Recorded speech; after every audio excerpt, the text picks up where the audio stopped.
Bom dia, família Betânia. Estamos aqui para o segundo dia do período de jejum e oração, de consagração das nossas vidas ao Senhor. Fico muito feliz de ter você aqui junto conosco para meditar na palavra do Senhor.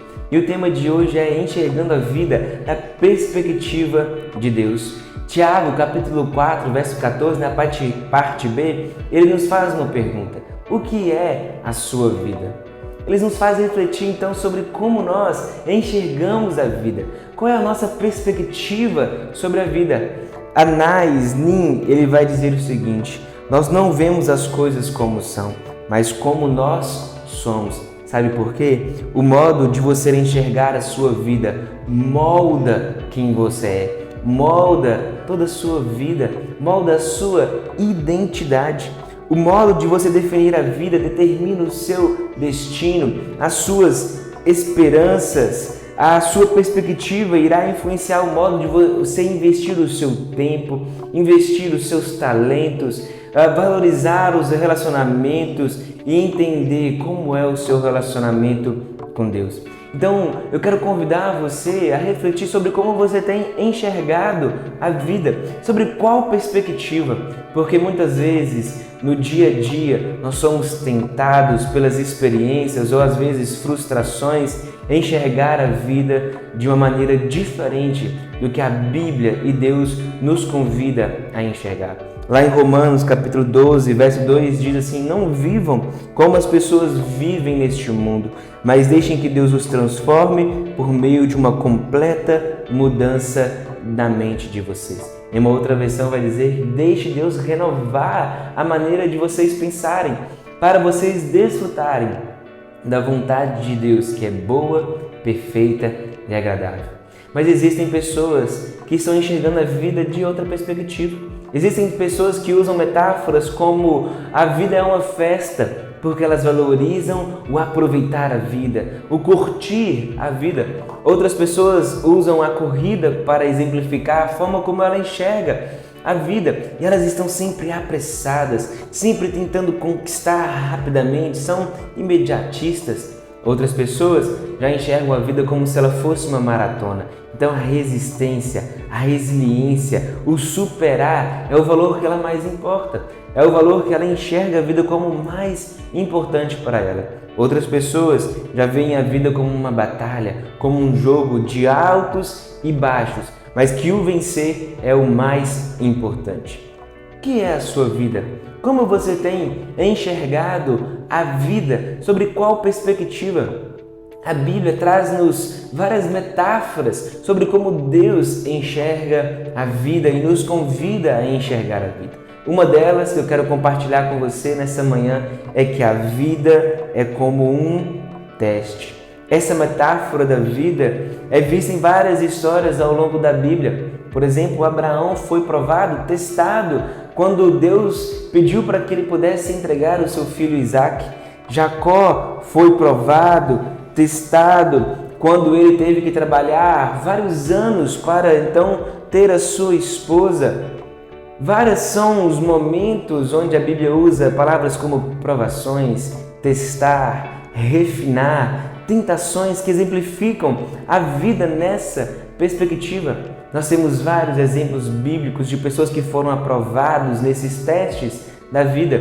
Histórias como a de José, de Ruth, de Esther, de Daniel, que nos inspiram a vencer e sermos aprovados nos testes que a vida nos traz.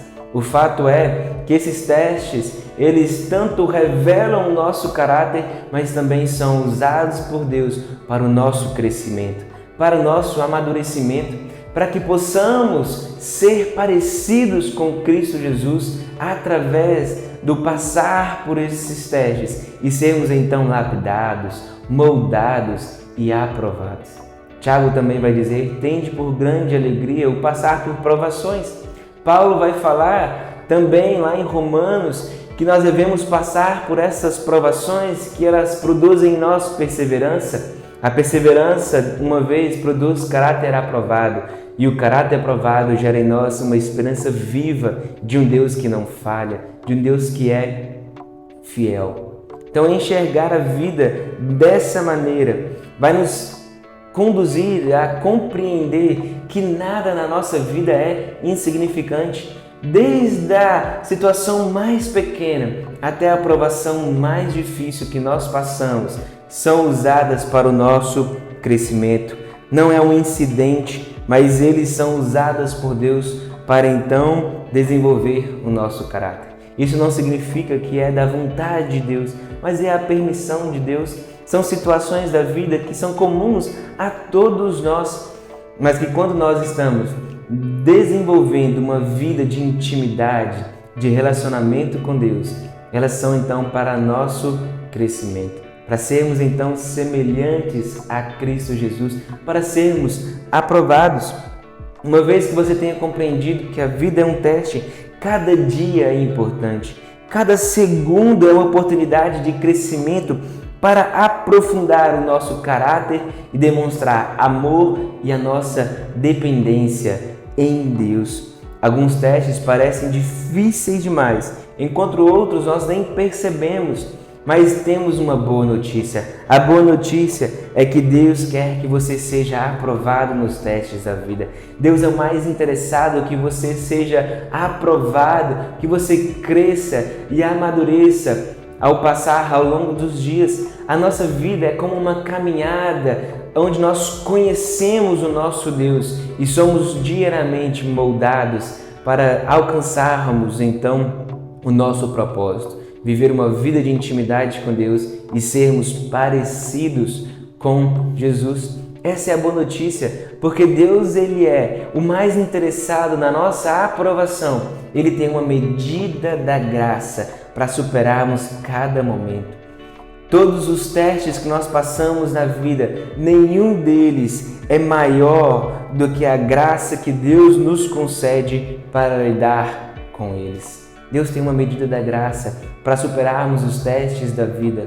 Basta então nós enxergarmos a vida da perspectiva de Deus. E nós conseguimos enxergar a vida da perspectiva de Deus quando nós estamos então nessa vida buscando ao Senhor, consagrando ao Senhor. Eu tenho certeza que Deus está a revelar a vontade dele, boa, perfeita e agradável, a cada um de nós nesse período de jejum e consagração, de oração. Então, procuremos a refletir sobre como temos enxergado a nossa vida, como temos enxergado os desafios. Lá em Efésios, Paulo vai dizer no capítulo 3, versículo 1, diz assim: olha, por isso eu oro por vocês, e por isso que eu oro pela igreja, eu, Paulo, prisioneiro de Cristo Jesus. Sabe, Paulo estava aprisionado porque ele estava pregando o evangelho. Eram os judeus que o estavam perseguindo, era Nero, o imperador, que decretou a prisão de Paulo. Mas ele não diz que ele era um prisioneiro nem dos gentios, nem de Nero e nem dos judeus. Ele está dizendo: olha, eu sou um prisioneiro de Cristo Jesus. Sabe por quê? Paulo enxerga a vida da perspectiva de Deus, na perspectiva da soberania de Deus. Então até o estar preso não é um incidente da vida, não é uma dificuldade ocasionada por outras pessoas, mas é uma oportunidade que Cristo está o dando para vivenciar a vontade de Deus, que é boa, perfeita e agradável, mesmo mediante o dia mau. Então que Deus possa estar abençoando você nesse período, que Deus possa estar abrindo os nossos olhos espirituais, que possamos compreender e enxergar a vida na perspectiva de Deus e buscarmos nesse relacionamento a graça para sermos aprovados em todos os testes que a vida nos traz. Que Deus possa estar abençoando você todos os dias, derramando da graça e do poder dele sobre nós, em nome de Jesus. Que Deus te abençoe.